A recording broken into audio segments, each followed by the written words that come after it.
24 মে waffle time Khilkhet ব্রাঞ্চের grand opening ছিল, যেখানে স্পেশাল গেস্ট ছিল সালমান মুক্তাদির অ্যান্ড তার ওয়াইফ দিশা ভাবি।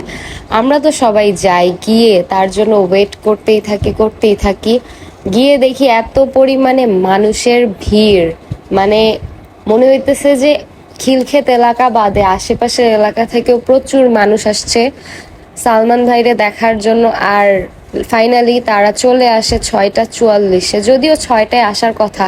ভাই, এটা ঢাকা সিটি, এত পরিমাণে জ্যামের ইস্যু ছিল। লাকিলি সালমান ভাইরে সবার আগে হাইটা আমি দিছিলাম। দেন এখানে শুভ উদ্বোধনের ফিতা কাটা হইতেছিল, তারপর তারা ভিতরে যায় অনেক লেটে।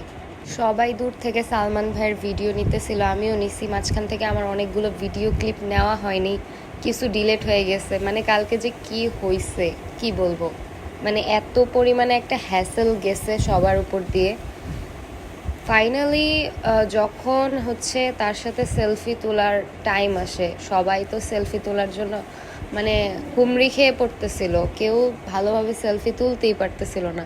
ধাক্কাধাক্কি করে এক পর্যায়ে গিয়ে আমি সেলফি তুলতে পারছি। আপনারা এই ব্লগের মধ্যে দেখতে পাবেন, দেখতে থাকেন, দেখতে পাবেন।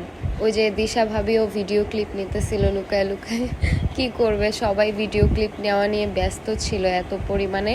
তারা যখন ভিতরে ঢুকে তারপর কিছু কথা বলে, ওইখান থেকে কিছু ভিডিও ক্লিপ আমার নেওয়া হয়। অনেকগুলো বাচ্চার সাথে সালমান ভাই এত ফ্রেন্ডলি পিকচার তুলতেছিল। ভাই, একটা মানুষকে আমরা সবসময় ছবিতে বা টিভিতে দেখে জাজ করি, বাট সামনাসামনি দেখলে অ্যাকচুয়ালি বোঝা যায় যে মানুষটা কীরকম। হ্যাঁ, আমি বলবো সালমান ভাই অনেক ফ্রেন্ডলি, সিরিয়াসলি। এখানে আমি চেয়ারের উপর দাঁড়িয়ে ভিডিও ক্লিপ নিতেছিলাম দূর থেকে। দেন সবাই অনেকে সেলফি টেলফি তোলার পর আমিও উপর থেকে একটা তুলি। দেন সালমান ভাইয়ের সাথে ফাইনালি তুলি, কিছু কথাবার্তা বলি।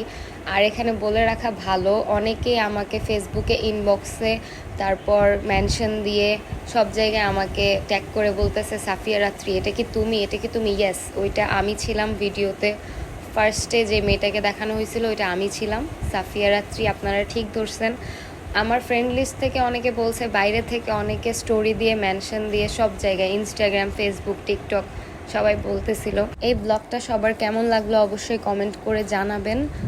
আর আপনারা নেক্সট কীরকম ব্লগ দেখতে চান সেটাও জানাবেন। ফাইনালি আমরা সেই ফ্রি ওয়াফেলটা খেলাম, খাওয়ার পর দ্যাটস ইট, আমরা চলে আসছি বাসায়। That's it for today guys, আল্লাহ হাফেজ।